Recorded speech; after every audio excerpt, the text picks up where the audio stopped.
우리는 영적 공동체의 성장을 위하여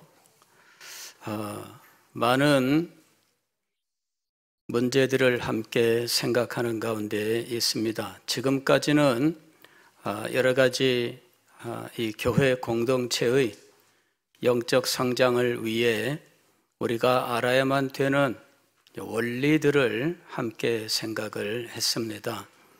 그렇다면 실제적인 문제들을 생각할 필요가 있는데, 실제적인 문제들을 다루어 나갈 때에도 우리가 반드시 기억해야 할 것은 원리라고 하는 것입니다.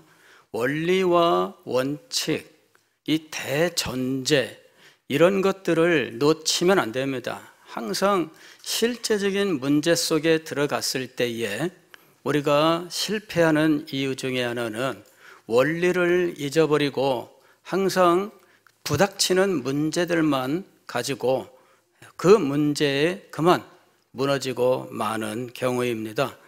이것은 문제 해결에 도움이 되지 아니하고 오히려 공동체의 성장을 방해하고 공동체를 깨뜨리는 일이 결국은 나타나게 된다 하는 것입니다. 고린도 교회는 많은 문제를 가지고 있었고, 이 문제들이 결국 이 교회를 넘어지게 만드는 결과를 가져오고 있었습니다. 그래서 사도 바울은 이 문제에 대하여 교훈을 하면서 교회를 다시 바르게 세우려고 노력을 했는데, 오늘 우리가 읽은 말씀은 이 말씀의 교훈 중에 일부입니다. 자, 여기에 말씀은 이렇습니다. 교회에는, 즉 교회의 지체들은 각자 자신만의 배경을 가지고 있다 하는 것입니다. 문화적인 배경도 있겠고, 또 경험도 있겠고, 신앙 양심의 문제도 있겠습니다. 이러한 다양한 입장들을 가지고, 다양한 견해들을 가지고 한 교회에서 우리가 한 공동체를 이루고 있다 하는 것입니다. 그리고 이 다양성은 교회를 더욱더 풍성하게 하시려는 하나님의 뜻입니다. 획일적이라고 하면 그 색깔이 얼마나 칙칙하겠어요. 우리 인간들이 아름다우면 얼마나 아름답겠습니까? 이 자리에 똑같은 옷만 입고 있다면 그게 군대이죠. 예. 똑같은 얼굴만 있다면 그것도 이상하지 않겠어요? 정말 무서운 일이 되지 않겠습니까? 우리 모두가 다 똑같은 모양으로 성형을 해가지고 얼굴이 똑같다면. 외국 사람들 중에는 그런 분들도 있어요. 한국 사람들은 다 똑같더라 이러면서 한국의 성형의술의 발달, 이거를 부정적으로 이야기하는 이런 경우들도 있죠. 성형을 해서 얼굴이 바뀐 사람을 성괴라고 부르더라고요. 예, 성괴가 뭐냐면은 성형 괴물. 어떤 분은 성형하면은 천국에 갔을 때 하나님께서 알아보시려나 이렇게 예, 알아보십니다. 예, 하나님은 겉사람을 보지 아니하시고 속사람을 보십니다. 예, 여러분들이 속사람이 얼마나 변화되셨는지 하나님은 완전한 우리의 변화를 이미 알고 계시는 분이에요. 그리고 그것을 목표로 해서 우리들을 변화시키시는 분이십니다. 자, 어쨌든 교회는 다양성으로 인하여 더욱더 풍성하게 되고 발전하게 되는 것입니다. 그냥 우리끼리만 있으면 이 교회는 우리 한계를 넘어설 수 없어요. 새로운 사람이 오고 새로운 사람들의 생각과 경험과 그들의 섬김이 더해져야 우리 교회는 더욱더 발전하게 되는 것입니다. 새로운 사람이 들어오고 새로운 견해가 우리에게 알려지고 새로운 헌신의 모습들이 보여질 때 우리는 더욱더 발전할 수 있는 거예요. 그러나 이것은 상당히 어려운 문제입니다. 새로운 사람이 들어와서 기존 이 단단한 이 공동체의 어떤 사람들, 이런 결속력, 이런 껍데기를 깨고 그 속에 들어갈 수 있느냐? 쉬운 문제가 아니죠. 기존 성도들도 새로운 분이 왔을 때 이런 분을 받아서 그와 함께 공동체를 이루어가는 것이 쉽지가 않습니다. 그러나 교회는 분명히 이렇게 다양성으로 인해서 더욱더 풍성해진다라는 사실을 우리는 분명히 알아야 합니다. 이 문제에 대해서 가르치는 분이 있었습니다. 그분은 이제 우리는 교회를 자신의 모양으로 섬겨야 한다 이렇게 이야기합니다. 즉 우리는 다양한 모양을 가지고 있는데 이 모양이 교회를 섬기는데 그대로 작용해야 된다라는 거죠. 모양이란 이 말을 영어로 하면은 shape입니다. SHAPE. 그래서 이 다섯 가지 특성의 대문자들을 모아서 만든 거예요. 이제 이 미국, 영국 이 사람들은 설교할 때 혹은 어떤 가르침을 요약하고 정리할 때 대문자 첫 글자를 모아서 기억하기 쉬운 이런 단어를 만들고 그 단어로서 내용을 설명하는 이런 이 전통이 있어요. 이제 그것이 요 쉐이프라고 하는 것에 그대로 적용되었는데 처음에 나오는 S는 스피리추얼 기프트입니다. 스피리추얼 기프트는 뭐냐면은 영적 은사지요. 하나님께서 우리에게 영적인 은사를 주셔서 교회를 섬기게 하셨다라는 것입니다. 영적 은사는 개인을 돋보이게 하기 위한 것이 아니라 교회를 교회되게 하기 위해서입니다. 영적 은사를 받아 자기가 받은 것으로 교회를 섬길 때 교회는 더욱더 아름답게 되는 것입니다. 내가 받은 은사로 섬길 때 다른 성도가 그 섬김의 유익을 얻으면서 더욱더 은혜가 풍성하게 되는 것이죠. 두 번째로 H가 있는데 이것은 heart입니다. heart. 이거는 마음이죠. 우리 마음 속에서 어떤 것에 대한 열망이 있어요. 갈망이 있어요. 이분은 이것을 하고 싶어하는 마음이 있습니다. 어떤 사람은 그 일에 대하여 별로 마음의 움직임이 없습니다. 그러나 어떤 사람은 그 일을 꼭 하고 싶은 마음이 있습니다. 그럴 때 이 마음이 있는 사람은 마음이 없는 사람보다 그 일을 섬기는데 적합한 사람이 되는 것이죠. 마음에도 없는데 하라고 하면 기쁘지가 않습니다. 그러나 마음이 있고 하고 싶어하는 사람에게 맡기면 이분이 더 기쁘게 섬길 수 있고 어떻게 하면 더 잘할 수 있을까 염려하고 연구하고 기도하면서 그 일을 감당할 수 있게 되는 것입니다. 마음이 없는 사람은 힘들기만 해요. 왜 이걸 해야 되는 거야? 이렇게 됩니다. 그러나 마음이 있는 사람은 그 일을 기쁨으로 감당하게 돼요. 그래서 교회에서 어떤 일을 하게 될 때에 마음이 있는 사람, 감동이 되는 사람, 그 사람에게 그 일을 맡기는 것입니다. 세 번째로는 A, ability예요. ability는 뭐냐면은 재능입니다. 재능. 우리가 하나님께 재능을 받아서 이 세상을 살게 되어 있습니다. 때로는 이것을 달란트라고도 이야기하는데 어떤 사람은 노래를 잘합니다. 어떤 사람은 그림을 잘 그립니다. 어떤 사람은 글씨를 잘 씁니다.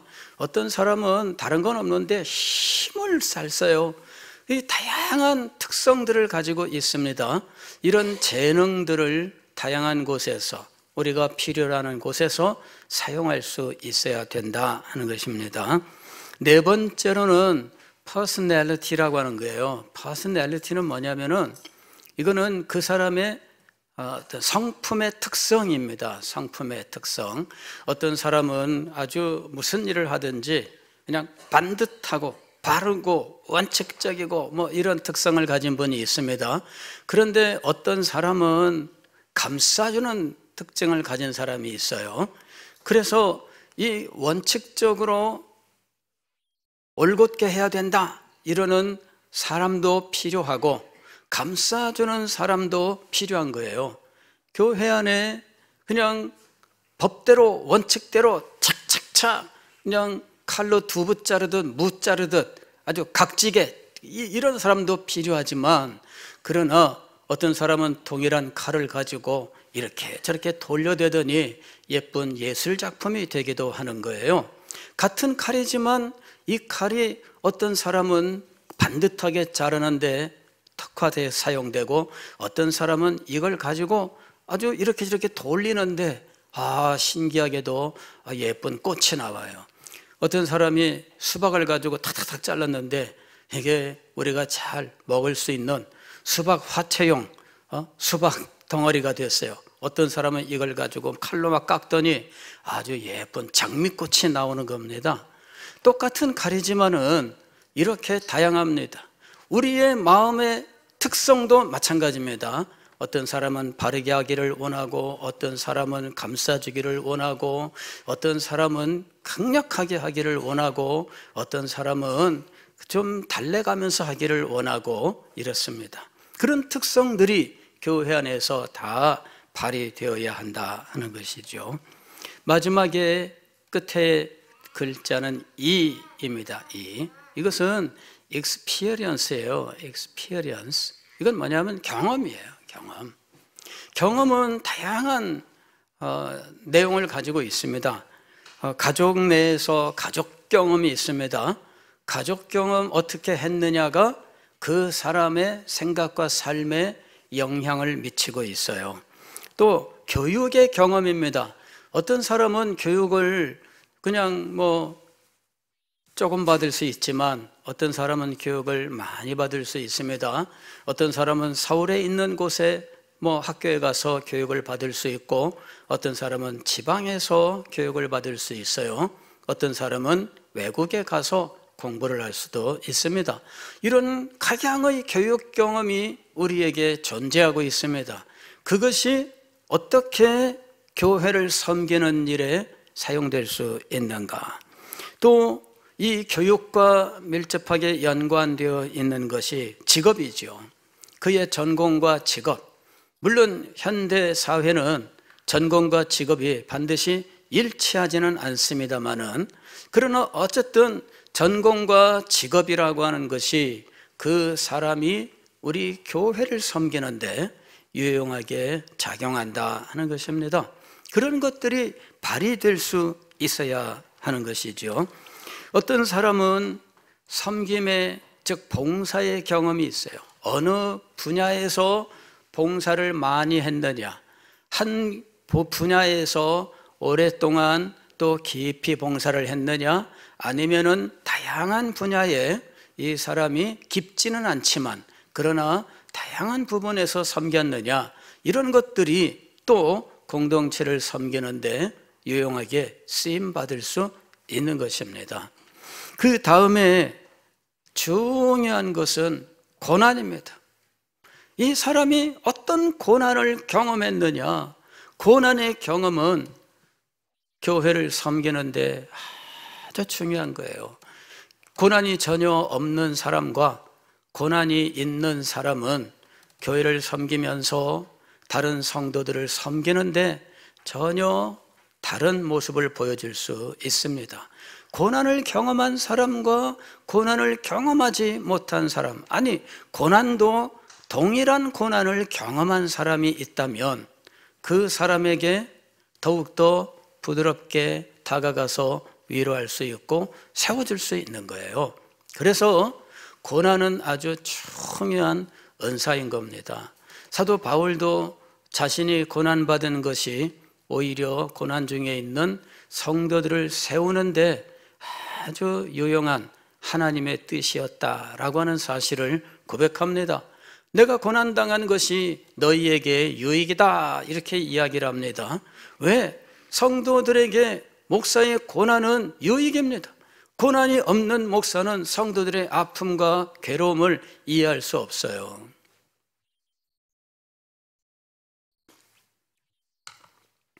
그렇다고 해서 제가 일부러 고난받으러 어디로 가서 고난을 받을까? 그렇게 할 필요는 없는 거지만 그 일은 누구에게 달려있다? 하나님에게 달려있다. 하나님께서 당신의 종을 쓰실 때 적합하게 훈련하여 쓰십니다. 전에 제가 그 설함을 알았잖아요. 벌써 10년이 됐습니다. 그런데 그 전까지 저는 뭐 환자들 많이 신방하고 기도하고 했지만 제가 설함을 앓기 전까지는 제대로 몰랐다. 이게 이제 저의 솔직한 고백입니다. 앓고 보니까 암이 얼마나 무서운 것인지, 또 그것을 직면한 성도들의 마음속의 어떤 두려움, 또 이것을 어떻게 헤쳐나가야 되느냐 하는 이런 문제들, 이게 다 아주 실제적인 목회의 문제였더라고요. 그런데 이것은 경험하지 않으면 공부를 통해서 안다고 해도 많이 알지 못하는 겁니다. 공감을 한다고는 하지만 그러나 그만큼 깊이 공감하지는 못하는 문제가 있었어요. 그래서 제가 그때 주님 앞에 감사를 드렸습니다. 주님 감사합니다. 제가 이 설함을 앓고 하나님 앞에 감사를 드린 겁니다. 이것이 뭐 약해서 무슨 뭐 항암도 안 했다더라, 뭐 다행히 혀 전체를 잘라내지 않고 말하는 데는 이상이 없었다더라, 그런 것들을 감사한 게 아니에요. 그런 것들이 감사의 제목이 되기는 하지만 그러나 가장 먼저 저에게 들었던 감사는 제가 암에 걸린 거였어요. 암에 걸렸다, 이게 감사한 거예요. 왜?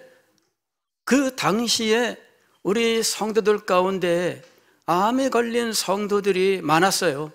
이상하게 이분도 암, 저분도 암, 와서 목사님 검사를 받는데 악성인지 뭔지 그래서 참 제가 마음에 많이 안타까웠습니다.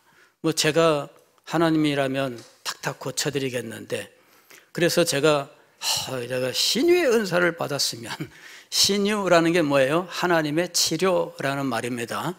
하나님께로부터 치료하는 능력을 받았더라면 하는 마음도 있었어요.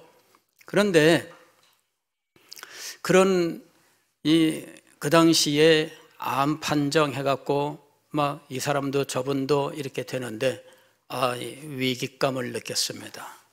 이게 뭔 일인가?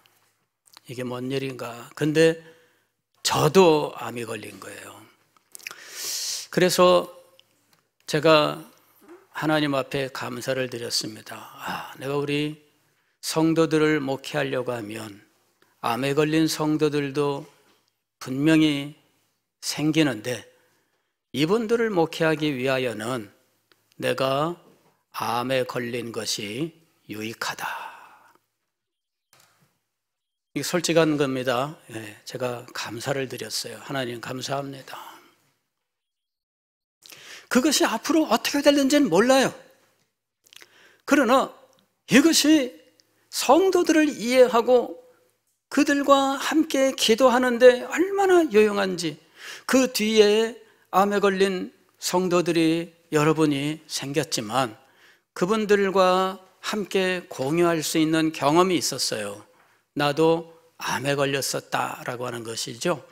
그리고 그분들도 암에 걸렸던 목사를 친근하게 여기는지는 모르지만은 그래도 건강하기만 해서 쌩쌩하기만 한 목사보다는 더 의지가 되는 모습이 있었던 것은 사실이고, 하나님께서 능력을 베풀어 주셔서 그를 그 모진 암으로부터 치료하셨다라고 하는 것은 성도들에게 용기를 주고 믿음을 토하는 일이었다 하는 것을 깨닫습니다. 모든 것이 하나님의 은혜입니다. 고난당한 것이 나에게만 유익이 아니라 성도들에게도 유익입니다. 이 경험이 교회를 위해서, 성도들을 위해서 귀하게 쓰임받을 수 있는 것이지요. 다양성은 교회를 더욱 풍성하게 하는 것입니다. 그러나 문제는 이 다양성 때문에 오히려 교회가 시험에 들고 다양한 어려움을 겪을 수 있다는 것입니다. 이러한 다양한 모습들은 다양한 견해로 나타나게 되어 있고, 다양한 견해는 충돌할 수 있는 것입니다.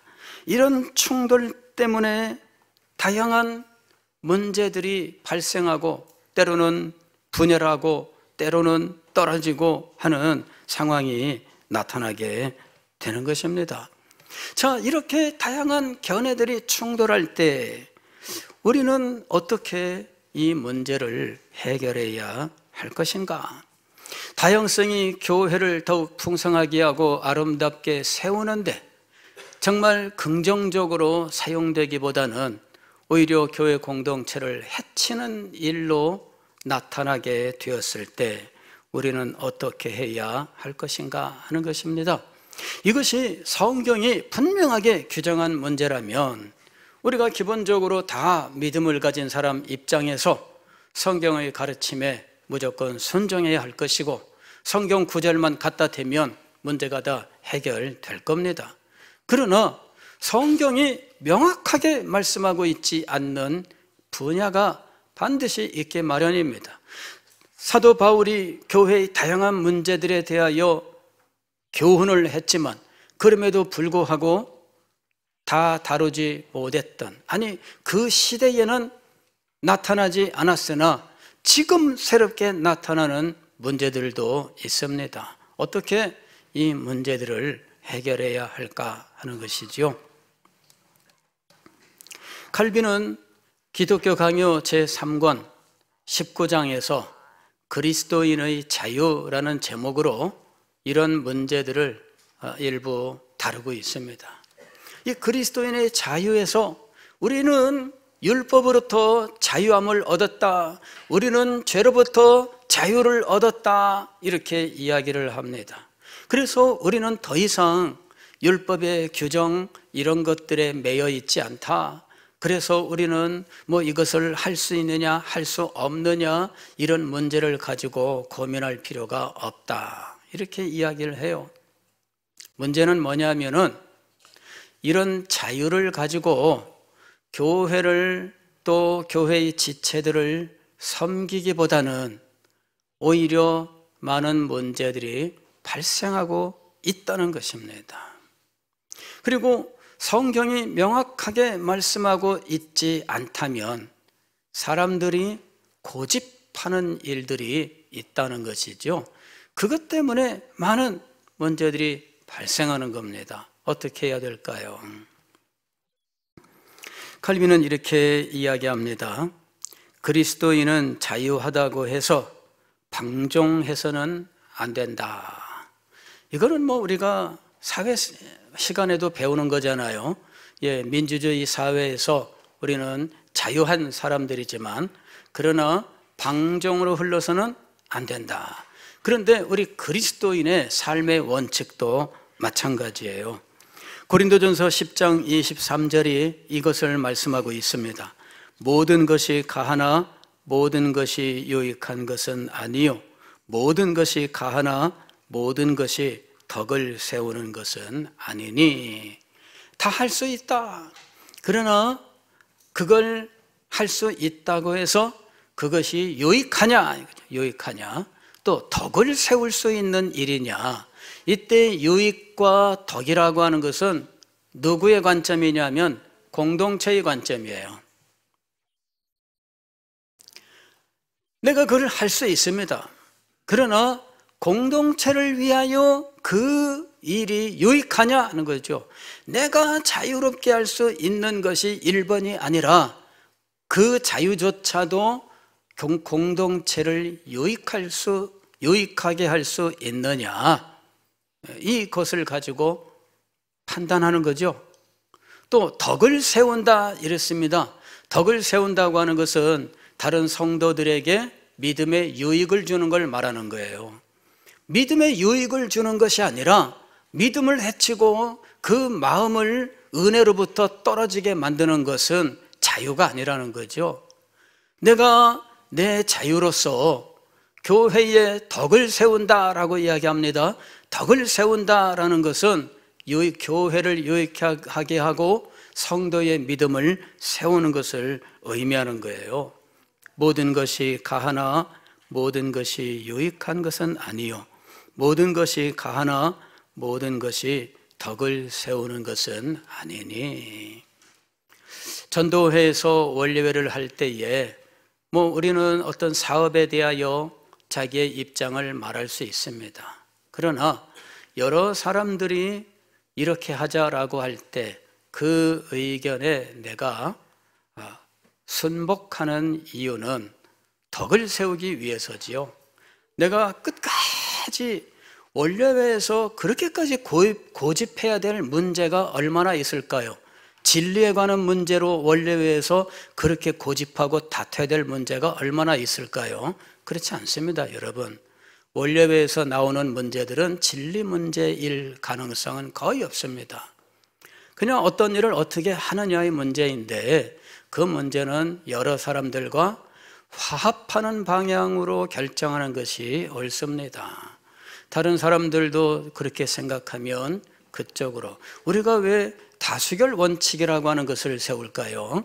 그것은 여러 사람들과 화합하기 위해서입니다. 내 뜻대로 안 되면 견디지 못하는 분들이 있습니다만은 그런 분들도 분명히 알아야 할 것은 이것은 내 개인의 문제가 아니라 공동체의 문제다. 그러므로 내 개인의 견해가 최고가 아니라 공동체의 화합이 최고다라고 하는 이 입장을 확고하게 세워야 하는 겁니다. 내가 그런 생각을 가지고 있습니다만은 그러나 전도회를 위해서, 화합을 위해서 내가 내 입장을 여러 사람들의 입장에 굴복시키는 거죠. 그래서 하나가 되는 일입니다. 저도 사람이 막 따지고 이러는 특성을 가지고 있어요. 그래서 이것이 옳다 저것이 옳다 저도 참 많이 싸워봤습니다만은 보시기에도 그렇죠. 예, 제가 그런 사람이에요.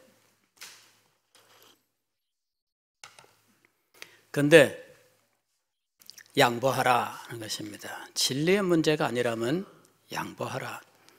이것이 일을 처리하는 원칙이 아닌가? 이 원칙의 문제를 제기하는 분들이 있습니다. 그러나 원칙도 각 전도회에서 적용되는 원칙이 있습니다. 그럴 때 일반 원칙이 앞서는 것은 사실이나 이것이 법으로 규정되어 있는 것이 아니라면 여러 회원들의 입장에 동조해 주는 것도 중요한 거죠. 예, 이런 입장을 우리가 분명히 가져야 하는 것입니다.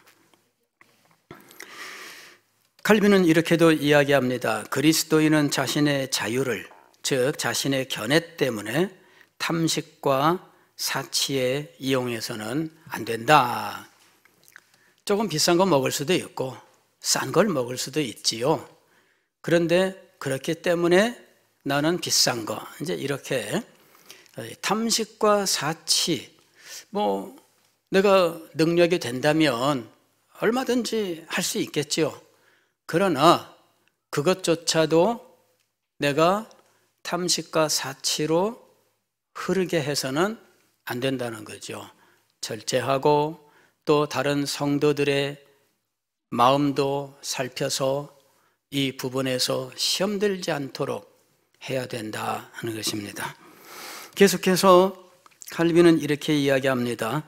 그리스도인은 자신의 자유를 남용하여, 즉 자신의 견해 때문에 다른 지체를 실족시켜서는 안 된다. 내가 강하게 주장하고 그리하여 자기의 마음이 시원할 수는 있지만 그러나 그것 때문에 다른 사람이 실족하게 되어서는 안 된다 하는 것입니다.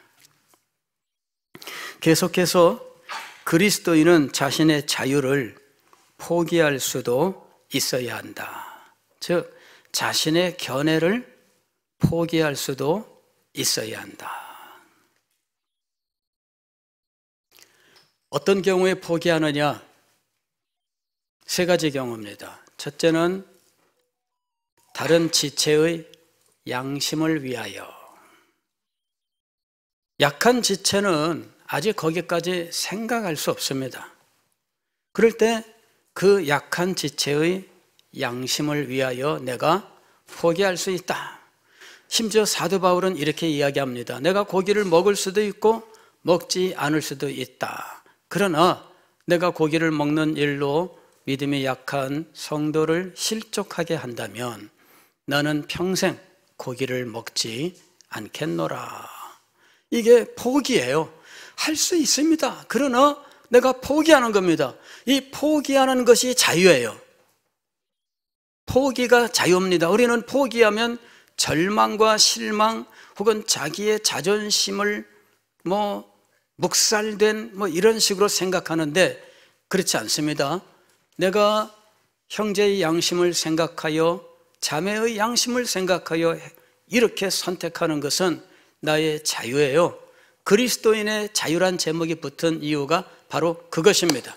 그리스도인은 자유한데 내가 포기의 자유도 있다라는 것입니다. 그리고 포기의 자유를 사용하는 것이 우리가 해야 되는 마땅한 일 중에 하나입니다. 다른 지체의 양심을 위하여 포기할 수 있어야 됩니다. 두 번째로는 공동체를 위하여 포기할 수 있어야 됩니다. 공동체의 평안과 공동체의 발전과 이런 일들을 위하여 포기할 수 있어야 됩니다. 그런데 자기의 견해를 관철하기 위하여 공동체의 무너짐도 불사하겠다라는 마음을 가지는 사람들이 있습니다.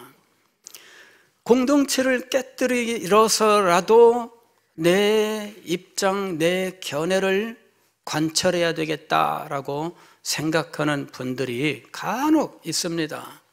그런 경우에 교회는 큰 시험에 빠져들고 그 시험이 해결되지 않으면 분열하게 되는 일까지도 일어나는 거예요. 교회를 분열시킬 수 있는 견해와 입장이 있다면 포기할 수 있는 자유를 발휘하는 것이 합당하다라는 것입니다. 세 번째로는 하나님의 영광을 위하여 포기하는 것입니다. 하나님의 영광을 위하여 내가 이 일에 대하여 이것이 하나님께 영광이 된다면 내가 포기할 수 있다. 이 마음 자세를 가지고 항상 하나님의 영광 입장에서 이걸 생각하는 거예요. 사도 바울도 23절에서 모든 것이 가하나 모든 것이 유익한 것은 아니요 모든 것이 가하나 모든 것이 덕을 세우는 것은 아니니 개인적으로 유익하거나 개인의 덕을 세우는 데 도움이 되지 않을 수 있고 공동체의 유익을 위하여 공동체의 덕을 위하여 유익하지 않을 수도 있습니다. 판단 기준은 무엇인가? 31절입니다. 그런즉 너희가 먹든지 마시든지 무엇을 하든지 다 하나님의 영광을 위하여 하라. 하나님의 영광을 위하여 유대인에게나 헬라인에게나 다양한 입장과 다양한 견해를 가진 사람들입니다.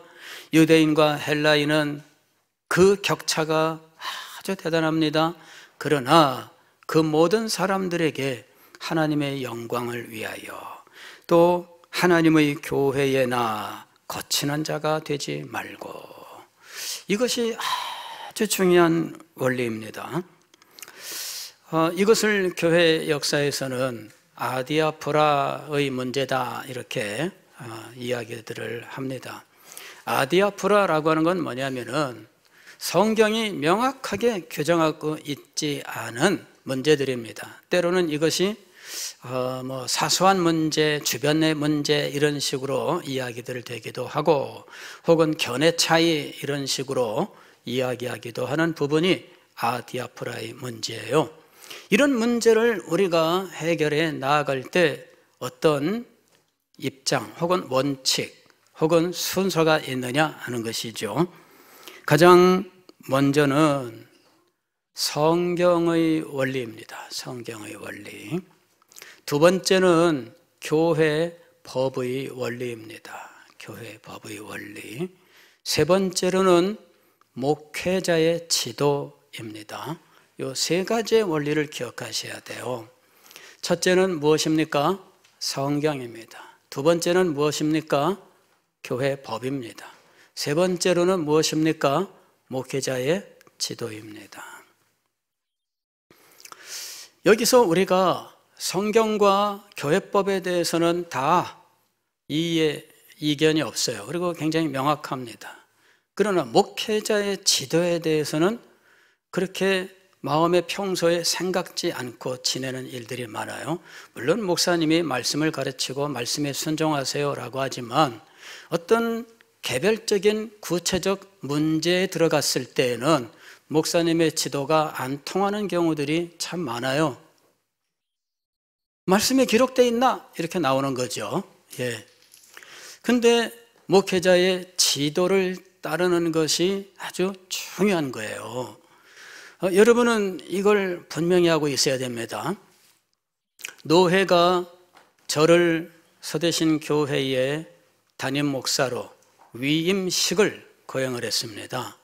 그런데 위임식을 할 때 성도들이 서약하는 자리가 있어요. 다 같이 일어나셔서 여러분은 장호익 목사를 본교회 담임 목사로 받아 인정하며 어떻게 하겠습니까? 하겠습니까?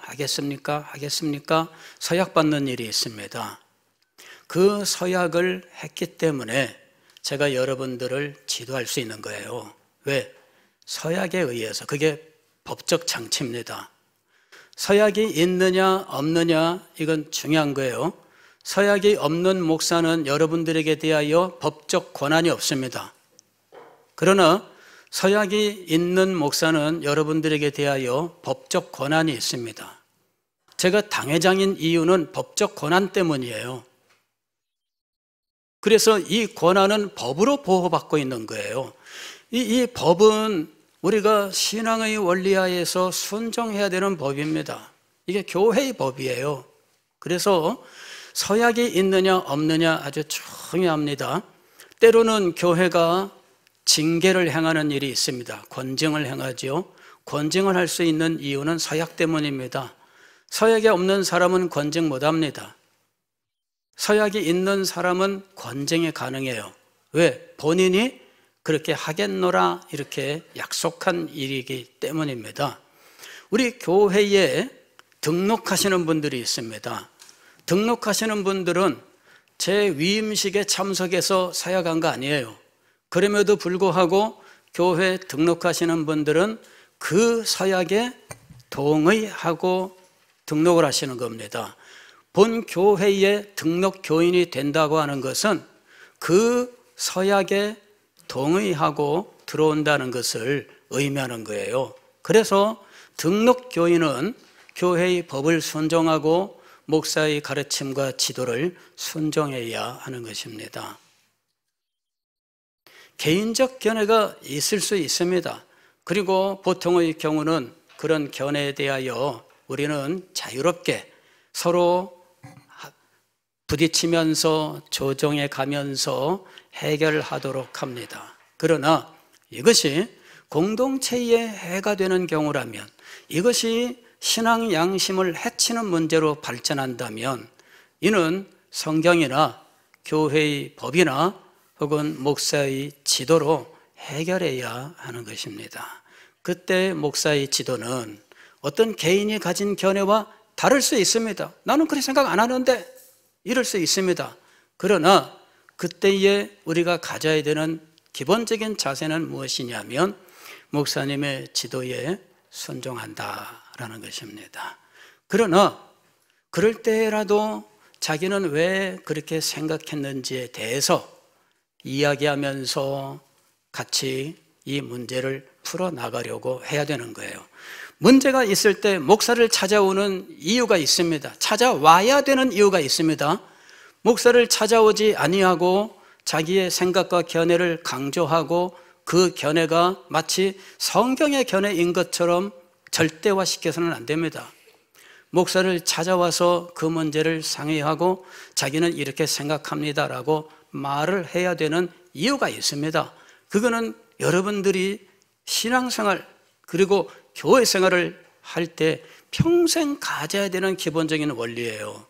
여러분들은 항상 목사에게 찾아와서 이야기를 해야 돼요. 그리고 그 문제에 대해서 목사와 함께 의논하면서 좋은 길이 무엇이었는지를 찾아가려고 노력을 해야 됩니다.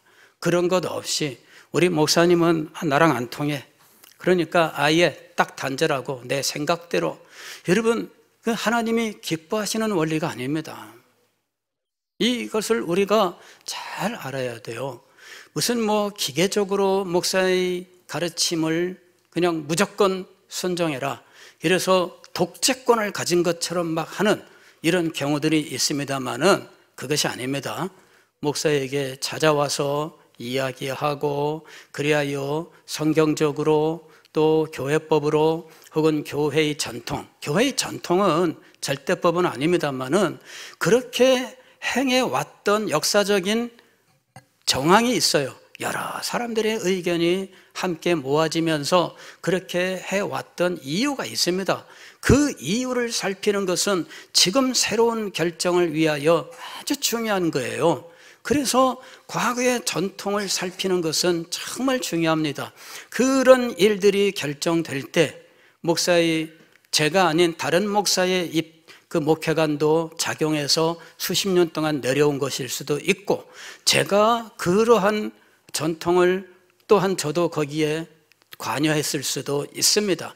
그러나 그런 경우는 항상 시대적인 특징을 가지고 있고 복잡한 상황들이 연결되어 있기 때문에 지금은 아닐 수도 있습니다. 항상 이것을 염두에 두고 새롭게 상해 나가는 것이 필요한 것이지요. 그러나 그럴 때에 아주 중요한 원리 하나는 뭐냐면은 목사의 지도입니다. 이거를 우리가 잘 알아야 돼요. 그래서 상의하라 그 얘기입니다. 그래 찾아와서 의논하는 것입니다. 그래서 찾아와서 저 이런 입장들이 있습니다, 이런 생각들이 있습니다, 이런 말들이 있습니다라고 말을 해줘야 되는 겁니다.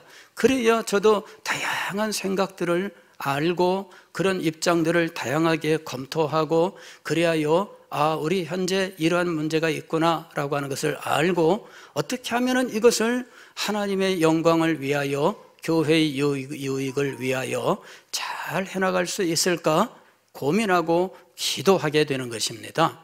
그래서 우리는 공동체를 위하여 우리에게 자유를 포기할 수 있는 자유가 있다라고 하는 사실을 꼭 기억하고, 이 자유를 포기할 때에는 원칙이 있다라고 하는 사실을 꼭 기억을 해야 됩니다.